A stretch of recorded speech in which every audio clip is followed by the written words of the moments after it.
退休要准备多少钱？有些人觉得100万可能都不够，有些人说200万、300万，或者是到时候再想。但如果你的退休太迟规划的话，可能到时候就来不及了。对，所以今天我们就要来聊一下退休规划的问题，以及作为年轻人，你应该从什么时候开始规划你的退休计划，以及呢，要如何才能够一边享受生活，一边做好退休的财务规划。理财有门道，投资有秘招。Hello， 你好，我是 Andrew 静和，我是林品莹。今天参与我们讨论的嘉宾是马来亚银行新加坡社区金融服务部主管陈朱烈 Adam。Adam 你好。对，大家好。Adam， 对于刚加入职场的一些年轻人来说，他们觉得可能退休很遥远。那到底要存多少钱才能够有安全感呢？其实这个问题基本上没有标准的答案。因为每个人的退休生活方式不一样。有些人喜欢过得简单，有些人就喜欢过得潇洒，经常去旅游，或者有些想继续工作，甚至于创业。那我打个比方说，想要退休后经常出国旅游的，相对的他需要的退休金会比那些想简单生活的人来得多。那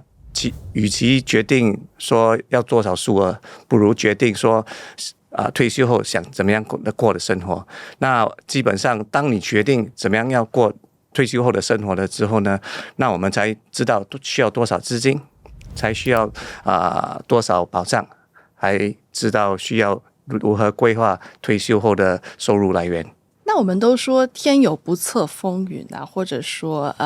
计划赶不上变化。你觉得就是我们在规划退休生活、退休财务的时候，有哪些容易遇到的那个误区呢？这一方面，我觉得应该有4个误区，经常会误导我们的那些退休人士。第一呢，很多退休人士都低估了生活的开支以及膨胀的影响。很多人觉得退休后我们需要用到的每个月的开支会大幅度减少，其实物价会节节的上升，然后导致我们的能购物的能力也大幅度减少。那第二呢，过于依赖 CPF Life 的年金收入，因为CPF Life 基本上可以提供我们非常稳定的退休金，不过它不可能覆盖所有的开支，所以必须在储蓄或者投资计划方面有多余的来源。那第三呢，我倒是觉得很多人忽略了医疗和长期护理的费用，因为人的寿命因为科技的发达会逐渐的越来越长，然后相等的医疗和护理费用也会跟着提高。那最后呢，就是在投资方面，大家都对自己的投资回报非常的乐观，不过经常发生的事就是我们的回报率未必会是我们所要的。那到了退休年龄的时候就会有这方面的差距。打个比方说，有一个案例早在10年前有一个顾客，当时大概55岁，他当时就很悻悻的跟我说，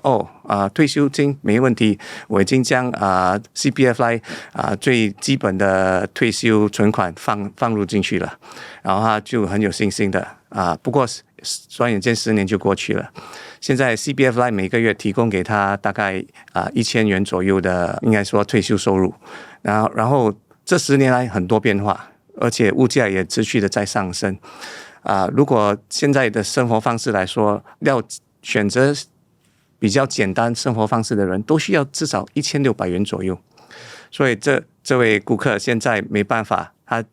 需要继续工作来补充这经济上的差距。然后另外一点要注意到，如果万一未来发生了健康上的任何挑战时，他可能没能力做工的话，他经济压力又会增加。所以刚刚依你的分享，其实真的是看情况，每个人要求的生活是不一样的。所以一般来说，我们可能会预设是40年还是50年的一个马拉松，作为一个准备，因为我们工作嘛，40-50年，然后到了退休的生活。但你觉得够吗？因为我们的寿命越来越长嘞，如果30岁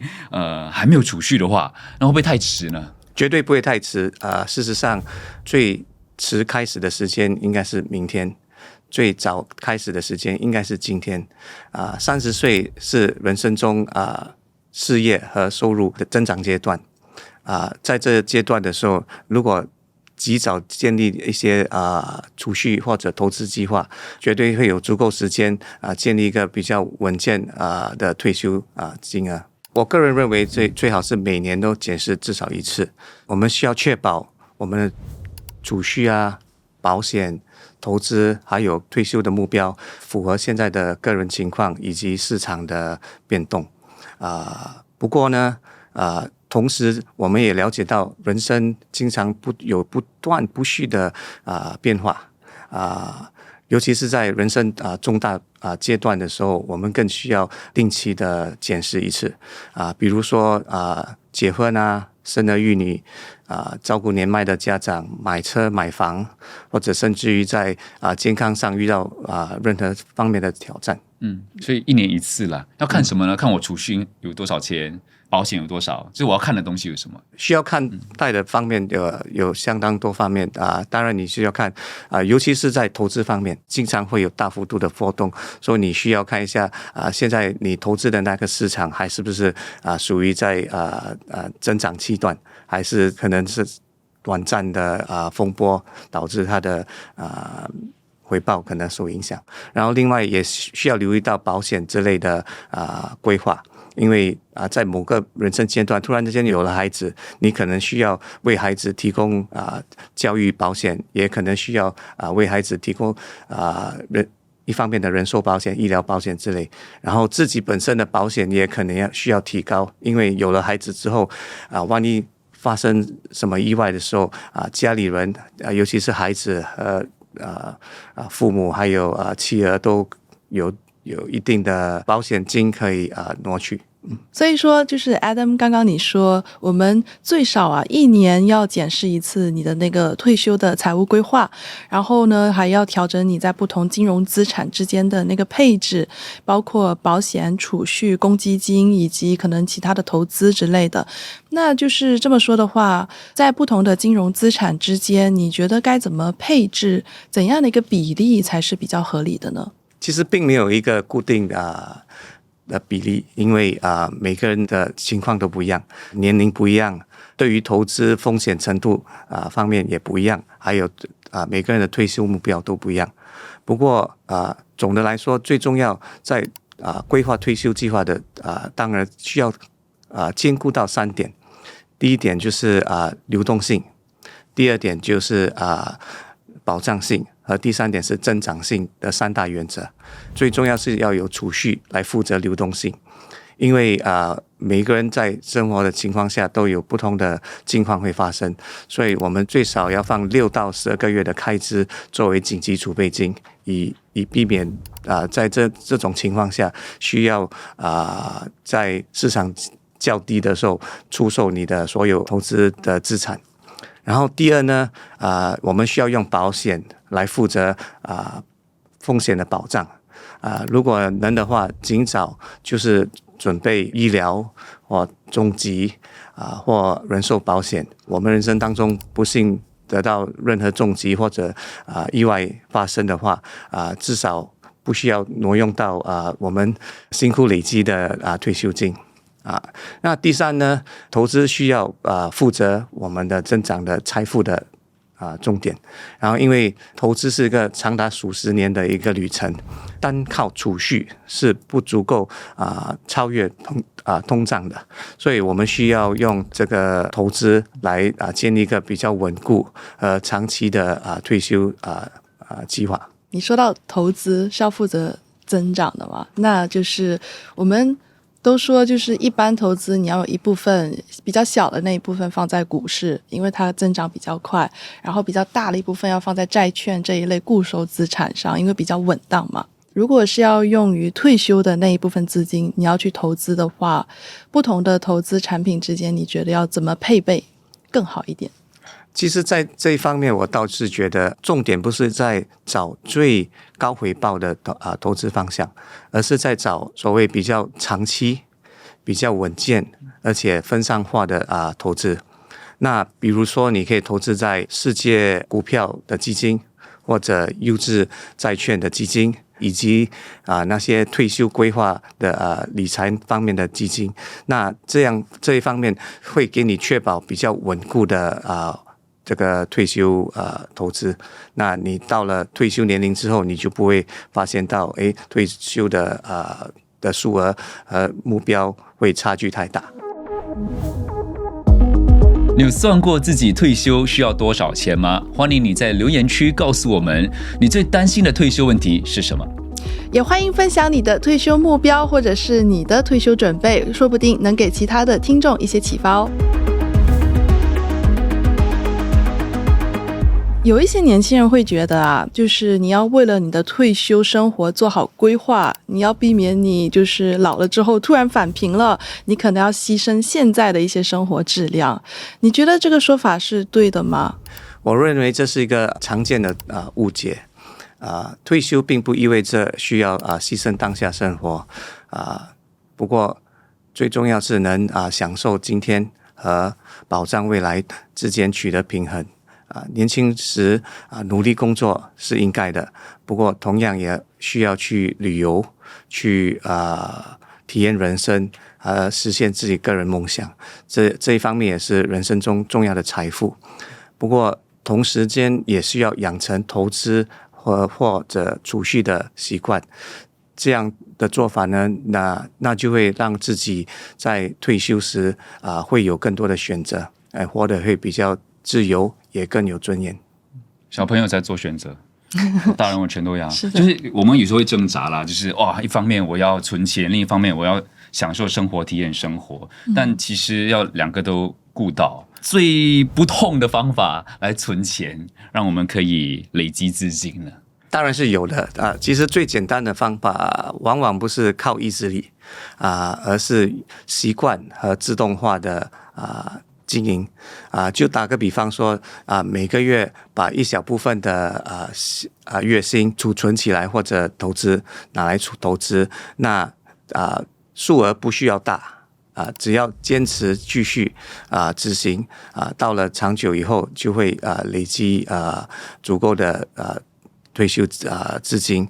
这个概念就是积少成多的概念。因为很多人都觉得需要有很大笔钱，或者月薪要够高才可以执行或规划退休计划。最重要年轻人有一个优势，就是年轻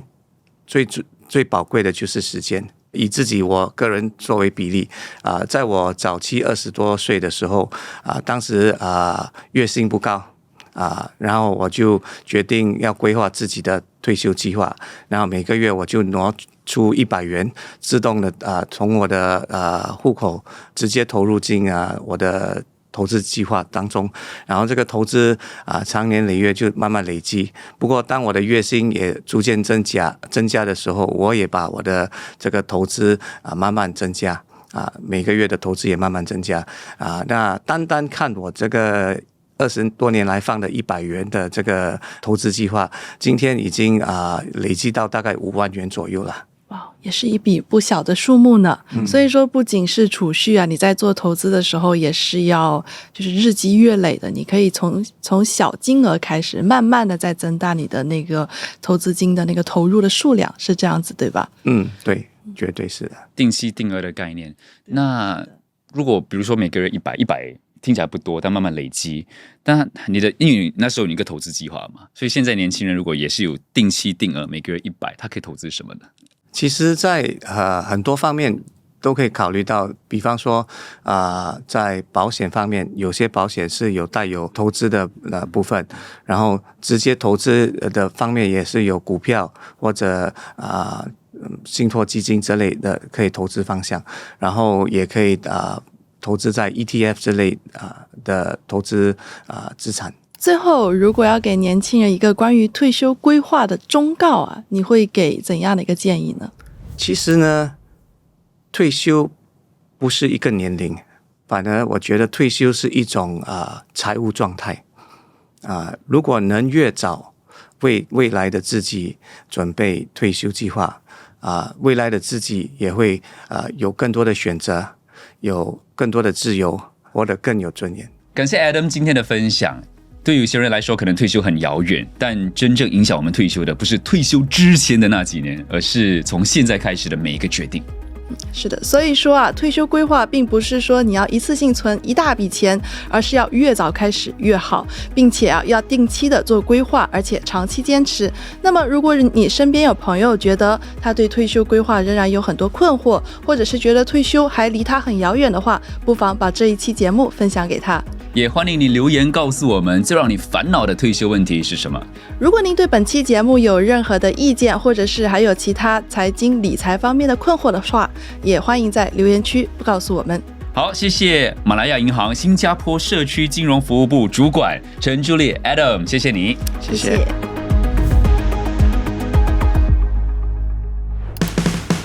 理财万事通内容仅供参考，不构成投资建议，投资有风险，请咨询专业顾问。节目可以在 YouTube、Spotify、Apple 和早报找到。欢迎点赞、分享我们的内容，并开启通知，这样就不会错过我们的最新更新。本期节目主持詹敬和、林拼莹，编导王文义。今天的播客在新报业媒体 Studio Plus 65录制。理财万事通可以在联合早报以及各大播客平台收听。